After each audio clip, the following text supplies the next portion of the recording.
Hey students, today we are going to start our new chapter of 10th class chemistry, chapter number 3, metals and non-metals. In our 9th class, we have learnt about various elements, and that elements can be classified as metals and non-metals. The example of metal are gold, silver, iron, steel, copper, aluminium, as well as non-metals, oxygen, nitrogen, sulfur, bromine. These are the example of known metals. Now coming to the physical properties of metals. What are physical properties? What are physical properties? Physical properties are the properties which are not associated with change in its chemical composition. When the chemical composition changes but the properties which does not change with the change in chemical composition, that type of properties are known as physical properties of a metal. We can say physical properties of metal are color, hardness, melting point, boiling points, etc., etc. We are going to specify some special physical properties of metal today. From activity number 1, activity number 3.1, we have to take the samples of iron, copper, aluminium and magnesium. We have to note down the appearance of each sample. Now, after note down the appearance of each sample, we have to clean the surface of each sample by rubbing them with sandpaper. And now, we should again note the appearance of these metals. The metals after rubbing with sandpaper start lustering or start shining. The metals comes in pure state after rubbing with sandpaper. And when metals are in pure state, they have always a shiny surface.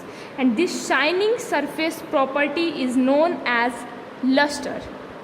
The luster is known as when metals are in pure states and they have a shiny surface. This is the property, first property of metals. Now, activity number 3.2. In this activity, take small pieces of iron, copper, aluminium, magnesium, and we should try to cut these metal with sharp knife. And we have to note down our observation. When we hold a piece of sodium metal with a pair of tongue, in this activity, one caution is needed. We should always handle sodium metal with care, and we should dry it by pressing between the folds of a filter paper. Now we should put it on a watch glass and now try to cut it with knife. When we try to cut with knife to sodium, then we can cut easily by it, because these are very sharp edges. When the metal have sharp edges, we can cut easily their edges, and this is the property of physical property of metal, that is known as sharpness. Our next property is, we are going to find out the next property by activity number 3.3. When the metal are hard, we cannot cut them into pieces. But when the metal are soft, we can cut it into pieces. The hardness of metal varies always from metal to metal, because in one metal the hardness can be lower and in another metal the hardness could be very high. In activity number 3.3, we have to take the pieces of iron, zinc, lead and copper. Now we have to place any one metal on block of iron and strike it 4 or 5 times with hammer. Now after striking out with hammer, a physical property come across us, that is known as malleability. Malleability is a physical property of metals that defines their ability to be hammered, pressed or rolled into thin sheet without breaking. We can hammer or roll the pieces of metal into thin sheet without breaking down the metal into small pieces. This property is known as malleability. Now you will find that some metals can be beaten into thin sheets, and that property is known as malleability. Gold and silver are the most malleable metals. These are known as the most malleable metal. That means we can roll their thin sheet without breaking into large type of thin sheet. Now activity number 3.4. Consider some metals such as iron, copper, aluminium, lead, etc. Which of the above metal are also available in the form of wires? Now the ability of metal to derive into or to stretch thin wire when stretch is applied, that is known as ductility. Ductility is the ability of metal to be drawn into thin wires, and gold is the most ductile metal. Gold is known as the most ductile metal. These are the 4 common properties. We are going to study 2 more properties in our next topic, but these are the 4 properties which were, first one was luster, second one was hardness, third one was malleability, fourth one was ductility.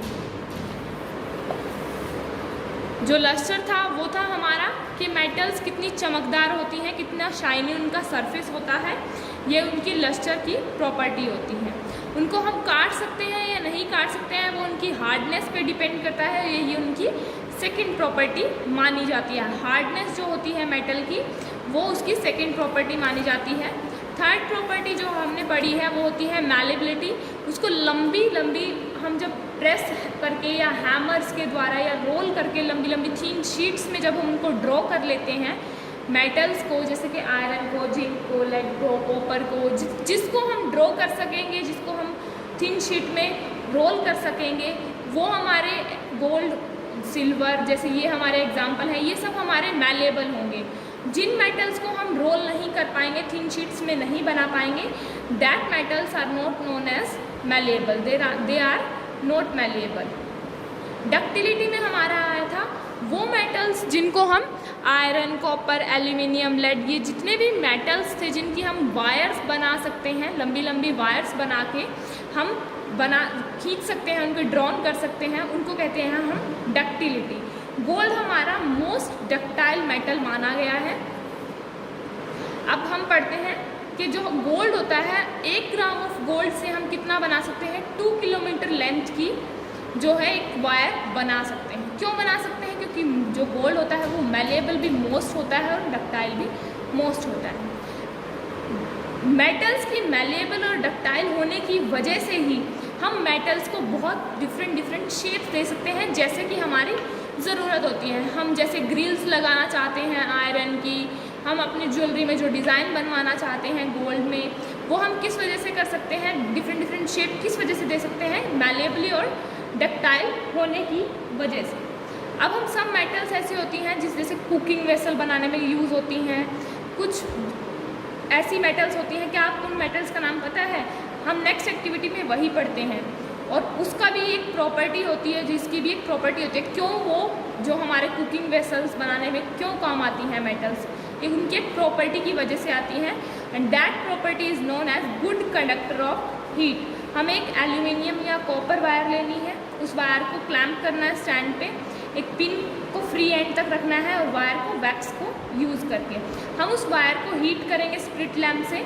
जब हम उसको heat करेंगे तो हमें थोड़ी देर बाद क्या दिखता है, जो वो वैक्स है वो पिघलने लगती है. हम उसको हीट यहाँ से कर रहे हैं, वैक्स यहाँ पे है, हमारी मेटल यहाँ से गर्म होना स्टार्ट होती है और यहाँ से यहाँ हल्के यहाँ तक गर्म होती जाती है. तो जो ये वैक्स है वो थोड़ी देर में पिघलना स्टार्ट होने लगती है. ये किस वजह से होता है? जो हमने पढ़ा good conductor of heat and electricity. Electricity का हम नेक्स्ट एक्टिविटी में पढ़ेंगे, इसमें हम हीट का पढ़ रहे हैं. तो हम कहेंगे metals are always good conductor of heat. That means अगर हम मेटल को गर्म करना स्टार्ट करते हैं तो वो हर एंड तक गर्म होते जाती है, वो पास करते जाती है हीट को. तो जो ये अबव एक्टिविटी है जो हमें ये शो करती है metals are good conductor of heat and have high melting point. ये जल्दी से पिघलती नहीं है, अपनी हीट को इक्वली डिस्ट्रीब्यूट कर देती है और पिघलती नहीं है, हाई मेल्टिंग पॉइंट होता है। बेस्ट कंडक्टर जो हीट का माना गया है वो सिल्वर होता है और कॉपर होता है।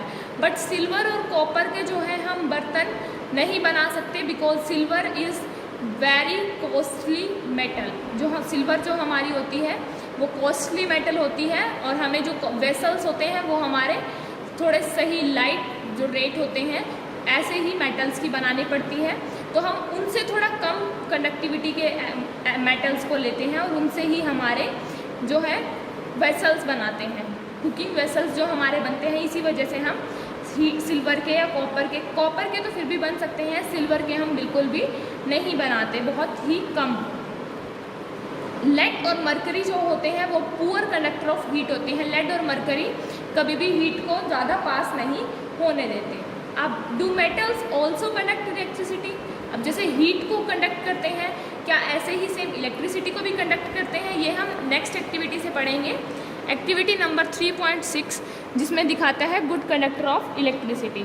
अब हमने देखा होगा जो वायर्स हैं वो करंट को कैरी करती हैं हमारे घरों में, और उन वायर्स के ऊपर एक कोटिंग होती है पॉलीविनाइल क्लोराइड PVC की। ये PVC होती है, ये दिखने में रबड़ जैसी मटेरियल होती है। और जो इलेक्ट्रिक वायर है ये कोट क्यों की जाती है सच सब्सटेंस से? क्यों कोट की जाती है? क्योंकि जो ये वायर्स होती हैं ये मेटल से बनी होती हैं। Metals are always good conductor of electricity, और अगर उनमें से इलेक्ट्रिसिटी पास हो रही है तो बाय चांस अगर हमारा उन वायर्स के ऊपर हाथ लग जाता है, दैट मीन्स हमें क्या होगा, शॉक लगेगा। इलेक्ट्रिक शॉक लगने से हमें क्या होगा, हम मर भी सकते हैं, हमारे साथ कुछ भी हो सकता है। तो इसी वजह से उनके ऊपर PVC की एक कोटिंग चढ़ाई जाती है।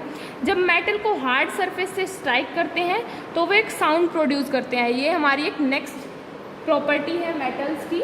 नेक्स्ट प्रॉपर्टी मेटल्स की जो है उसका नाम है सोनोरस। सोनोरस मतलब जब भी कोई मेटल किसी चीज़ या हार्ड सरफेस से टकराती है तो एक आवाज़ आती है by striking a hard surface, और that metals are known as sonorous. इसीलिए मेटल्स को जब भी किसी चीज़ से टकराने की आवाज़ आए तो उसको कहते हैं कि वो ये उसकी सोनोरस प्रॉपर्टी है।